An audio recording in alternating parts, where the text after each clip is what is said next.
What's up, everyone? This is the AMZ Answers podcast, your Monday, Wednesday, and Friday 10-minute blast of Amazon knowledge. This is episode number 36, how to keep Amazon accountable. This is something that you guys got to do. How to use this service, keep Amazon accountable, make sure you're getting reimbursed for all of the inventory and items that they lose.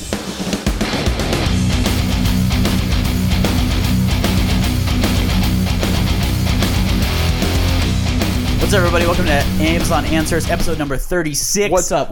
Make better and great business decisions. I'm up here in the dog shack. I'm up here with Noah. I am Adam. Dog is not here.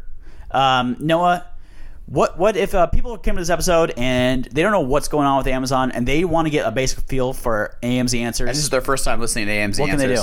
Guys, listen to the first 1 through 25, the first 25 episodes. That's the starter pack.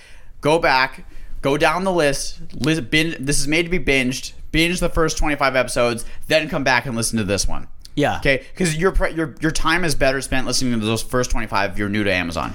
I know. I realize I've been saying 0 to 25. There is a secret 0th episode. It's an Easter egg. See if you can find it. You like that? What's a gripe that you have?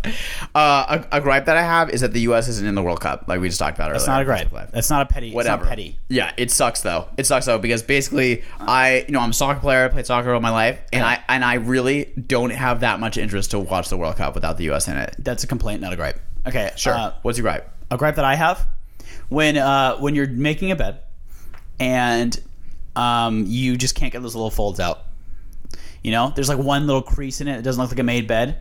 I'd rather the bed be made kind of sloppily, but have a flat sheet on top. The folds, they make me crazy. It's like you didn't make the bed at all. You're just looking at the bed that I've made and you're just shitting on it. Yeah. It's better, but my dog laid in it. Making better business decisions. Okay. Why are we interested in this? What have we been researching? For business decisions. I'm sorry just to cut you. What can I help you with? In a week from now, in a couple days from now. Yeah. Launching the course. on our site, amzanswers.com. Yes. That you can find. I don't know why I haven't said that. It's launching on our website for all of these last pitches. Yes. But it's launching on our website. It's going to be able to take you from having no idea where you are, being a lost little puppy, to having a great item. Yep. amzanswers.com. I haven't said the website for the last couple pre-rolls, but whatever. Yeah. Okay. Business decisions. Anyway, business decisions. So we're really interested in making these decisions because every business owner, every person really, especially business owners, have to make crucial decisions that involve a lot of time and money being either wasted or used effectively. And usually you don't know which one's right? You're just torn between two of them. Yeah. Yeah. You're torn between the two of them. It's hard to make a right decision. I just want you to back up a little bit because of the feedback. I know, but I can't because we have to be on the video. Okay. How do you make a good business decision? What are some things that you can do to improve your decision guys, we've actually done a lot of research on this, especially reading the book Decisive.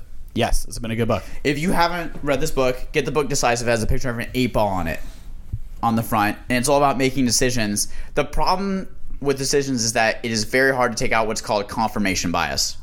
Okay, and that is to take yourself out of the equation. For Amazon, okay, you got to make these huge decisions on items, right? Yeah. You're going to be making these items, and it's going to get down to it. Suppliers are going to give you a price for like $7,000, and you'll be like, all right, am I going to spend $7,000 on this item? It's like, should I spend $7,000 on a tape measure, or should I spend $7,000 on a slinky, a new slinky? Right. You're going to be like, which one should I do? So to make a good business decision based on this book, that's amazing. You got to go through the 4 principles, and the acronym is called WRAP. Yeah. W stands for widen your audience. Widen your options. Okay, let's talk about that one. So that first step, what they advise to do is never to have a whether or not decision. So if you're like, I should sell these tape measures or not, should be a red flag, and you should think about other options you might do. So you should say, I should sell this tape measure, or I should sell the slinky, or I should sell this grapeseed oil. Where did you pull grapeseed oil? I was thinking about, I saw a plant, and I was like, lulav. You know, lulav, like the Jewish thing? And I was like, okay, grapes, harvest, oil. Right? So basically, you should never have a whether or not decision. If you have a whether or not decision, make that into 2 or 3. You want that to make that into 2 or 3 items, and the reason is because it expands your thinking, and it might show you something you hadn't noticed before. Right. Maybe you noticed that the grapeseed oil, it seems like it would have a better profit. So maybe you want to look at an item that has better profits. Yeah. One great thing you can do to widen your options is to look at what other people have done. Look at what other FBA sellers are doing. Don't exactly copy their item, but look at how they've expanded out. Look at some of the niches they're in. Look at some of the trends that are going on. You can look at that, or another good way to widen your options if you're sourcing an item would be to look at trends in general, like on Google Trends, see what's going on there. The book really advises looking at what other people have done in a similar situation as you for your options. Reality test your assumptions. That's the R. RAP is the acronym. Yeah. W, widen your audience. R, reality test your assumptions. Okay, so let's apply this to our tape measure example. How would you reality test that? I can speak to that. Okay, so reality testing that would be, it's like running, they call it to ooch. That's exactly the word they use in the book, OOCH, ooch, which is to perform a little test on your item. So how could you do that? Well, if you're selling tape measures, what you could do is you could buy tape measures. What is Alibaba's small... 1538. Is that their e-commerce? Like for a consumer? They have a consumer site. I know what you're saying. What the hell is it called? Oh my God. Oh my God. AliExpress, yeah. So you can go on AliExpress. You could buy 50 tape measures, 25 tape measures if you want to test the market. A lot of people advise doing this for your Amazon business, and then you can have them sent over. You can use the pictures that they use on AliExpress, put that listing up there, and see how it sells. That's a much faster route than trying to differentiate a private label product. And you can see how the niche is, how it's selling. That is to ooch. That's to design a little experiment to reality test your assumptions. Your assumption is that the tape is going to sell really good in the US. So you can reality test that with this. If it works, then that's great. Then you go to the full-blown, you're ready to jump full steam ahead. You have more confidence, right? If it doesn't work, then you try something else maybe. Okay. There's also, I just want to say a really good thing for reality testing your assumptions is a question that's very insightful, and it is, what would have to be true for this to work? So you could think of our tape measure example. You could be like, what would have to be true about this niche for the tape measure to work? Well, it would have to be an open market for tape measures. There would have to not be a lot of competitors. The competitors would have to not have a lot of reviews. And then you start going over these checks in your head, and it helps get you out of your own confirmation bias. Also, another really... I'm just going. Do you want to talk? No. Okay. That's great. I was gonna move us on to A. Oh, sorry. I'm still going on R.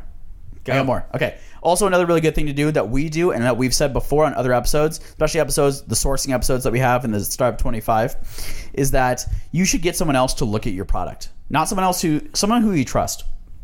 Someone who has FBA knowledge, who's an outsider, who's going to look at your item with a neutral gaze and say, this is good or this is bad. Get someone else's opinion. So if you do a little test, you get someone else's opinion, and you ask the question, what would have to be true for this to work out? That's a good way to reality test your assumptions. Those three things. Yeah. That's good. Okay, A. The A of rap. The A of rap? Yeah. I haven't even gotten to the A yet. You've gotten the A in decisive. I haven't gotten to the A yet. Okay, that's fine. Let's move on then to some of the negative. What are they called? Like the four, like... So basically, it's like confirmation bias. Yeah, is one of them. It's like the four things that you can do wrong over each major decision. Well, let's tell people what is confirmation bias, because that's really the thesis of the book. So confirmation bias, and I've done this. You do this all the time. Is that basically you have already made? If I tell you guys to make a decision of whether me or Adam are better looking, you will have already made that decision, right? You already said probably me, right?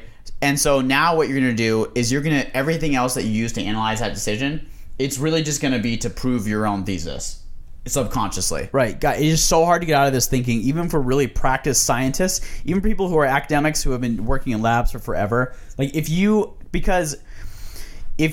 what you think turns out to be wrong, it's hard. You feel bad. You feel like an idiot. No one likes to feel like an idiot. No one likes to admit that they were wrong. Right. Even to themselves. I look back on so many of my decisions for this that I've done for Amazon, and I wish I had read this book and thought about this, and it would have stopped a couple of bad items from coming out. Because sometimes when you've been working on an item for a month and a half, and you start to see like the data that's showing that this item isn't good or this niche isn't good, it's so hard to fight your own confirmation bias to say that I'm not doing this, because your subconscious is going to be like, no, you're doing it. You spent like a month and a half, wasting your time if you don't do it. Right. So I think that's huge. It's huge for Amazon sellers. Yes. Anyway, guys, the book, I wish I had read this like 2 years ago, but the book is called Decisive. It's got a picture of an 8-ball on it. I think it's been really amazing for business decisions. Yeah, it's really good stuff. This is obviously a huge topic, but a good start really is to widen your options, reality test your assumptions.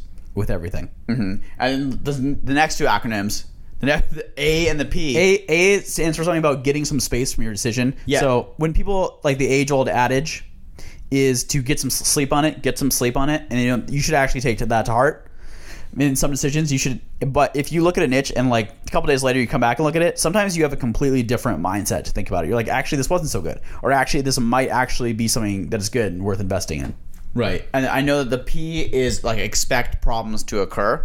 Yeah. So when you make a decision, sometimes you'll be overconfident about it, right? You should expect that some things are going to go wrong, and you should be able to just don't be overconfident that your decision is going to change the world, right? Some things are going to happen. Right. Okay. What's your biggest takeaway from this episode? My biggest takeaway is that confirmation bias is your enemy as an Amazon seller, especially when you spend a month and a half looking at these products. If at the end of the month and a half, the data is saying that this item is bad, you need to have a come to Jesus moment. Fight your confirmation bias. Don't do that item and have stale inventory. Yeah, my biggest takeaway from this is that this actually affects. I used to be a teacher, and I see this a lot with men in general, men and boys. Is that we are very overconfident in things just naturally. Women tend to think a little bit more about what they're doing, with more detail oriented, which is a good thing. So if you're a man, especially, you need to slow down and really think about what it is that you're doing. Widen your options, reality test your assumptions. Just because you like the item doesn't mean that it's going to sell. Okay, awesome. Guys, Awesome. Thanks so much for listening. Have a great weekend. Great week. Coming out next week. Go to amzanswers.com. Look for the course there. Look for the course, guys. It's going to be about taking you from zero to hero FBA. You're gonna have no idea what's going on to having a great product idea. Guys, love you guys. Have a great weekend. Bye, guys. Bye. We'll see you.